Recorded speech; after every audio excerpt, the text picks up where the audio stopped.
আজকে বাড়িতে নারিকেলের নাড়ু বানানো হবে। অনেকদিন ধরে আমাদের খেতে ইচ্ছে করছে। নারিকেল বাড়িতে সেভাবে নেই, কেনাও হচ্ছে না। বাড়ির সামনে দিয়ে হগারি করে যায়, মাঝে মধ্যে আসে। গতবারও আমি নিয়েছিলাম 200 টাকা জোড়া, এবার নিয়েছি 150 টাকা জোড়া। তো মোটামুটি ভালোই ছিল। এখানে নারিকেলগুলো কোরানো হয়ে গিয়েছে। আর আমি আজকে তিল ভাজা, চাল ভাজা দিয়ে নারিকেলের নাড়ুটা বানাবো। তো এখানে চাল ভাজা আর তিল ভাজাটা ভেজে নেওয়া হয়েছে, গুঁড়ো করে নেব। তার আগে আমি কড়াইতে এখানে নারিকেল আর খেজুরের গুড় ইউজ করেছি, ওইদিকে হচ্ছে। আর এই ফাঁকে আমি ব্লেন্ডার করে নিয়েছি।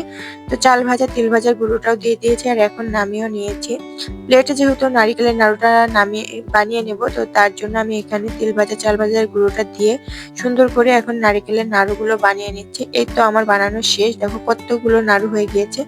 তো খুবই টেস্টি হয়েছিল, খেতেও দারুণ হয়েছিল। তো অনেকগুলো নাড়ুই বানানো হয়ে গিয়েছে। তো আজকের মতো এ পর্যন্ত। সবাই ভালো থাকবেন, সুস্থ থাকবেন। আর আপনারা কিভাবে নারিকেলের নাড়ু বানান সেটা কমেন্ট বক্সে জানিয়ে দেবেন। আল্লাহ হাফেজ।